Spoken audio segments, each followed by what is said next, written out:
together, not being divided, but being together as one to continue to be the greatest country in the world.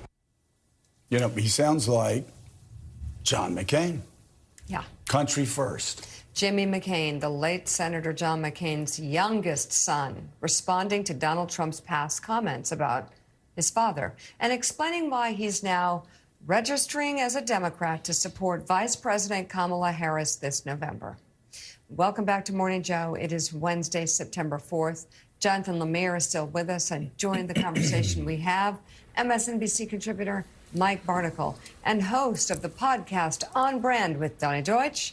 Donnie Deutsch is with us this hour. Good to have you all on board. You know, Willie, I was in conversation a couple weeks ago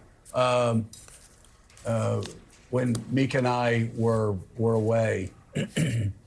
And around the table, just randomly, were 5 different people. And sitting there, four of them, former Republicans. We just happened to come together. There was no, sort of planning. I didn't tell Mika, hey, let's call our former Republican friends. These were just friends, people from different walks of life. And all people that left the Republican Party, all people who had voted for Republicans in every election for president their entire life until 2016. Some of them voted for Donald Trump in 2016, but didn't in 2020. One of them said after January 6th that was enough. We have Jimmy McCain here. Again, we had David French on the show. You look at Elise Jordan, who's sort of a more libertarian, but always voted Republican. It's really shocking that Republican leaders in the House and the Senate on the state level aren't more concerned with all the Republicans they have lost.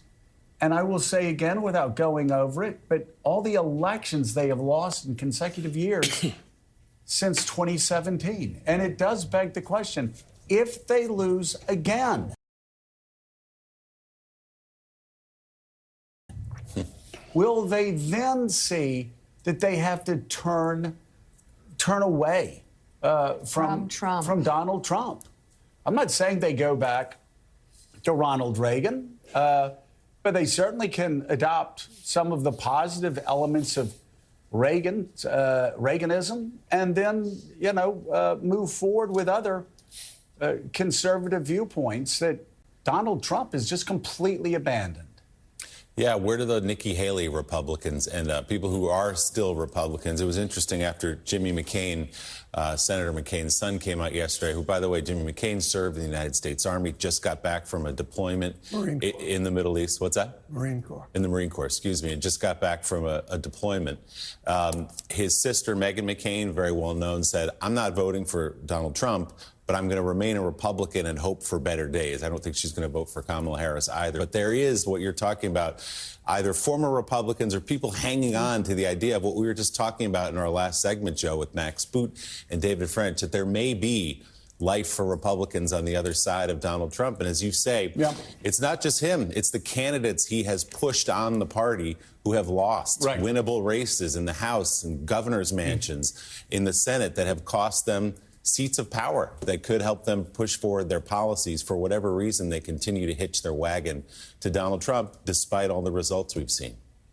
If you talk to Republicans, Republican leaders, Republicans in the Senate, off the record, Mike Barnicle, they will tell you that Donald Trump has cost them the Senate, control of the Senate, over the past 4 years, specifically by the chaos he has unleashed within the Republican Party in the state of Georgia.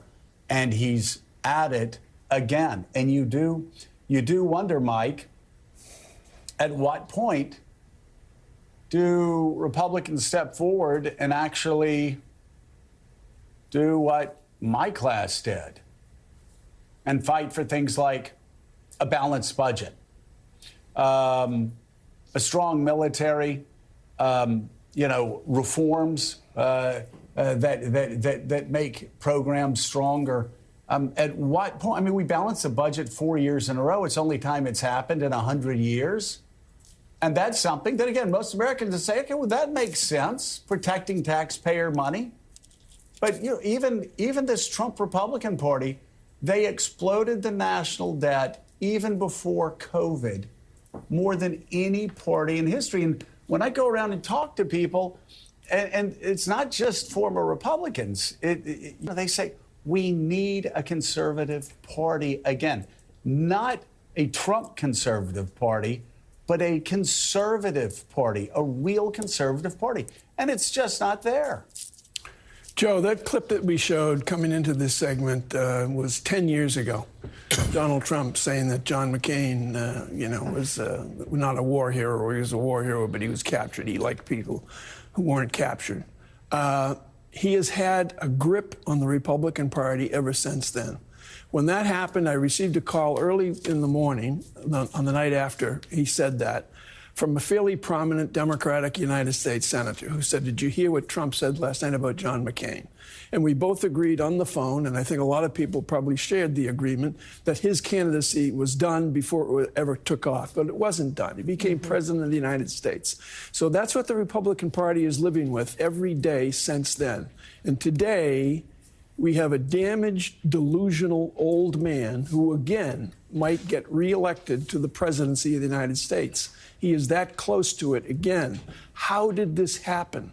How does it happen that a man who speaks the way he speaks, deranged sometimes, delusional sometimes, some of the things he posts on Truth Social, his website, you cannot repeat on American television. You wouldn't repeat the words in front of your children. That's who he is. How did we get here? How did the Republican Party get here? And I have to tell you, and I hesitate to say this, and I don't know whether Jonathan or Willie or Donnie would agree with me, but there's a false equivalency going on in the coverage of this race, in that Donald Trump can say whatever crazy things he wants to say about submarines and sharks and electric batteries, whatever he wants to say. And it's not really covered in the sense that it's covered describing who said it, why he said it, and who the man is, Trump, out of his mind. And always in that story, in the equivalency, the false equivalency by too many reporters and too many American newspapers, there's also, by the way, Kamala Harris changed her mind on fracking. They always throw in something like that in coverage of the story. It's ridiculous. We don't cover the man for how dangerous he is. Yeah, Jonathan Lemire, I mean, the shocking statements come every day, and not surprising, but still shocking, what he says. And, even Arlington, you've seen major newspaper outlets talk about, well, how will this impact Kamala Harris and the issue of Afghanistan after he goes? And he does a thumbs up and pictures. Well, and just acts like a brute and desecrates Arlington. That's not a time to say, well, how does it, it's. But again, we see it time and time again. For some reason, the mainstream media. What are we, 9 years in to Donald Trump's era in American politics, still doesn't know how to cover Donald Trump. They still are engaging, even at this late hour, in moral relativism and saying, yeah, but.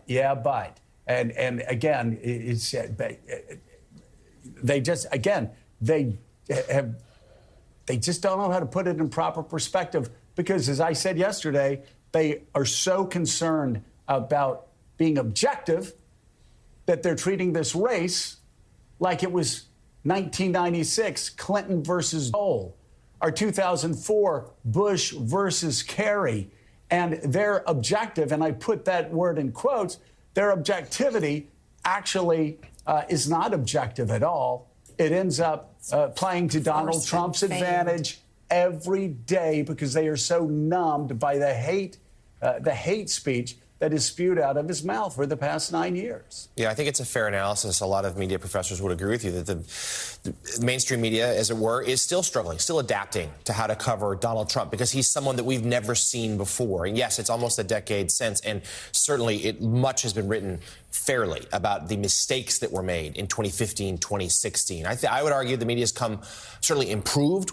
We were better at covering 2020 than we were in 2016. I think in many ways we've been good about covering Trump's post-presidency. But you're right, in an effort to appear balanced, to appear objective, mistakes are absolutely being made and standards are being applied to both candidates here when Donald Trump is a different animal. He is an insurrectionist candidate. We should never lose sight of that. He lies more than any other major political figure we've ever had. Not even close. He is someone who flouts every rule and norm. He is someone who has been convicted of a crime. And all of that needs to be said and said. And I think the other focus here needs to be, as the media, on the stakes of this election. What it means, not just the day-to-day developments. Yes, we have to cover that too. That does matter, but it's about the stakes and it's about what it means for our nation's democracy and future. There's also one more caveat that we should add here, and Mika just alluded to it.